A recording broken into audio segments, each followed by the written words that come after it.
Saya divonis oleh psikiater mengidap anxiety, gelisah yang berlebihan gitu ya. Kemudian saya selalu merasa cemas kalau bertemu banyak orang, takut pergi sendiri. Tetapi Quran surah Al-Anbiya ayat 83, alhamdulillah kecemasanku berkurang. Pertanyaannya, bagaimana caranya supaya anxiety itu tidak pernah kambuh lagi? Gini, Quran surah ke-51 ayat 49. Wa min kulli syai'in khalaqna zawjaini la'allakum tadhakkarun. Segala hal itu aku ciptakan, kata Allah, berpasangan, supaya engkau sadar cuma aku yang tidak punya pasangan. Sehat lawannya apa, Bu? Sakit. Senang lawannya apa? Sedih. Gelisah lawannya apa? Tenang. Maka kalau ada kegelisahan, kecemasan berlebihan, apa yang disebut dengan anxiety ini, maka cari lawannya. Apa lawannya? Tenang. Amalan apa yang banyak memberikan ketenangan, itu terapinya. Apa dalam Quran, ayat-ayat dan amalan yang membantu menghadirkan ketenangan? Satu, saya tulis cepat. Dan saya sudah pernah sampaikan ini, dan alhamdulillah insya Allah banyak manfaatnya. Satu, Quran surah 13 ayat 28. Amalannya dua, Quran surah ke-20 ayat 14. Tiga, Quran surah ke-4 ayat 103. 4, Quran surah ke-15 ayat 9. 5, Quran surah ke-54 ayat ke-17, 22, 32, 40. Ini untuk anxiety atau kecemasan berlebihan. Satu, Quran surah 13 ayat 28. Perhatikan kalimatnya. Pelan-pelan, Bu. Ibu kalau gelisah, cemas itu adanya di hati atau di fisik? Dari hati baru mengalir ke pikiran, kan? Baik, perhatikan bagaimana cara menenangkan hati sehingga pikiran ikut tenang. Ini langsung dari Allah. Ala bidzikrillahi tatma'innul qulub. Kata Allah, ala, yakinkan pada dirimu. Fokus. Ala itu harful istikhbar wa taukid, huruf yang berfungsi membuka informasi dan meyakinkan. Jadi kalau ibu ingin tenang, ada yang divonis cemas berlebihan, anxiety, pertama kata Quran mesti yakin dulu nih. Lawan itu yakinkan pada diri. Bidzikrillahi, dengan banyak meningkatkan zikir kepada Allah, tatmainnul qulub, dampaknya ke hati memberikan ketenangan. Jadi rumus cepat menghilangkan kegelisahan, obat yang pertama kata Al-Quran, zikrullah. Apa obatnya? Amalan zikrullah ada 4. Amalan zikrullah ada 4. 1,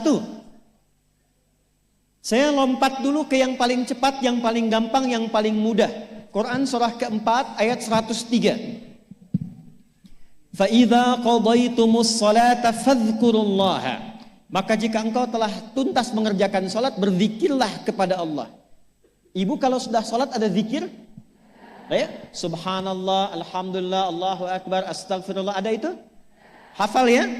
Itu yang paling gampang. Kalau sedang cemas, keluarkan zikir pertama dalam bentuk kalimat thayyibah. Apa kalimat pertama yang dibaca setelah salat? Bukan. Astagfirullah. Assalamualaikum warahmatullah. Assalamualaikum warahmatullah. Astaghfirullah. Astaghfirullah. Astaghfirullah. Allahumma antas salam wa minkas salam. Tabarakta ya dzal jalali wal ikram. Kalau ingin agak panjang, boleh. Ada yang versi panjangnya. Ya astaghfirullahalazim alladzi la ilaha illa huwal hayyul qayyum wa atubu ilaih. Baca 3 kali. Allahumma antas salam wa minkas salam wa ilaika ya'udus salam. Fahayyina rabbana bis salam wa adkhilna al jannata daras salam. Tabarakta ya dzal jalali. Yang pertama versi singkat, yang kedua digabung dengan doa versi panjang. Kalau sedang gelisah, bacakan cepat, tapi harus yakin, karena kalimat Qurannya mesti yakin. Astagfirullah, astagfirullah, astagfirullah. Jangan cuma di lisan sambil ingat Allah. Enggak, ini enggak main-main ya, ini enggak main-main. Jadi begitu sedang gelisah, cemas berlebihan, merasakan cemas, anak gimana belum datang, astagfirullah. Tapi sampaikan ke jiwa, ingat Allah, astagfirullah. Astagfirullah. Sampai terjadi perubahan dalam hatinya, merasakan ketenangan. Astagfirullah, astagfirullah. Kalau itu belum tuntas, ambil wudhu.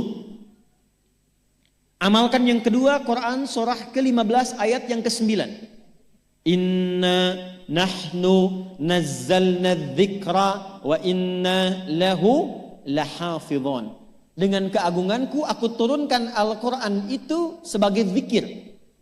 Nah, Quran disebut oleh Allah sebagai zikir. Di antara fungsinya memberikan ketenangan pada jiwa. Ibu kalau sedang cemas, istighfar, masih ada sisanya wudhu, ambil mushaf menghadap kiblat. Baca, Bu. Apa yang terjadi? Nanti akan terjadi Quran surah ke-8 ayat kedua. Saya belum tuliskan karena ini detailnya. Innamal mu'minuna alladzina idza dzukirallahu wajilat qulubuhum wa idza tuliyat 'alaihim ayatuhu zadathum imana wa 'ala rabbihim yatawakkalun. Sepanjang ada insan beriman, kata Allah, dia dibacakan kepadanya Quran atau bahkan dia membaca sendiri, akan ada getaran pada jiwanya, meningkat imannya, tersambung hubungannya dengan Allah. Yang paling dahsyat, ibu ambil wudhu, buka mushaf, baru dibuka mushafnya, kok tiba-tiba ayatnya sesuai dengan apa yang kita rasakan. Kadang terjadi begitu. Lu tiba-tiba ibu baca aja ibu baca. Tapi bacanya bukan cuma di lisan, sambungkan lisan dengan kolbu. Kalau tahu, cari surat-surat yang sesuai dengan kebutuhan. Misal, maaf ya Bu ya, ada yang menganggap misalnya ibu nggak punya kelebihan, ditinggalkan oleh teman, dikecilkan bahkan oleh pasangan sendiri, buka surat Ad-Duha, buka surat Al-Insyirah, 2 aja dulu. Baca dengan tulus, mengalir ke hati. Begitu ibu bacakan Wad-Duha wal-laili idza saja ma wadda'aka rabbuka wa ma. Perhatikan, rasakan surah itu diturunkan untuk ibu. Karena begitulah cara baca Quran. Kata para ulama, kalau kita ingin merasakan kenikmatan baca Al-Quran, rasakan saat baca, surat itu diturunkan untuk kita. Maka cara bacanya akan beda. Wadduha, demi segala kenikmatan yang telah aku berikan kepadamu, seperti engkau nikmat merasakan cahaya duha, aku bersumpah. Walaili idza saja, dan demi semua kesulitan yang kau rasakan sekarang seperti gelapnya malam. Ma wadda'aka rabbuka wa ma qala. Hei, tanamkan pada hatimu yang paling dalam, aku tidak akan pernah meninggalkanmu dan engkau tidak seperti apa yang orang-orang lain katakan. Kalau ibu rasakan baca Quran seperti itu, hilang gelisah. Masih ada lagi kegelisahannya. Menghadap ke arah kiblat, tunaikan sholat. Sholatnya apa saja? Sesuai dengan waktunya. Kalau duha, duha. Kalau nggak ada waktu khusus, ambil wudhu, sholat mutlak. Sholat wudhu. Menghadap ke kiblat. Lalu maaf, saya tutup. Saat sujud, tumpahkan semua kegelisahan itu dalam sujud. Tumpahkan semua sampai air matanya mengalir. Gak apa-apa, tumpahkan semua. Nanti rasakan perubahan yang terjadi setelah sholat tuntas dikerjakan. Karena sholat mengumpulkan semua jenis zikir ini. Istighfar ada dalam sholat? Ada. Ya, ibu ruku sujud baca istighfar. Subhanakallahumma bihamdika Allahumma ighfirli. Subhanallah ada? Alhamdulillah ada? Allahu Akbar ada? Dalam sholat baca Quran? Al-Fatihah itu Quran. Semua ada. Sudah? Yang terakhir, biasanya kalau sudah selesai sholat, ketenangan awal itu muncul. Tapi setelah itu kadang-kadang muncul lagi, kalau belum tuntas semua. Maka praktekkan isi surat Al-Insyirah. Ini penutupnya. Inna ma'al usri fa inna ma'al usri. Apa artinya insyirah? Insyirah itu suasana hati yang lapang, selapang-lapangnya seakan-akan gak ada beban lagi. Maka kata Allah, kalau hatimu ingin lapang dan tidak pernah merasakan ada beban lagi, maka perhatikan. Alam nashrah.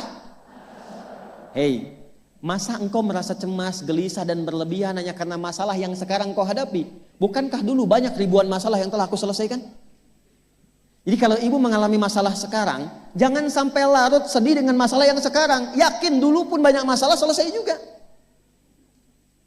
Alam nashrah. Lalu apa yang harus dilakukan?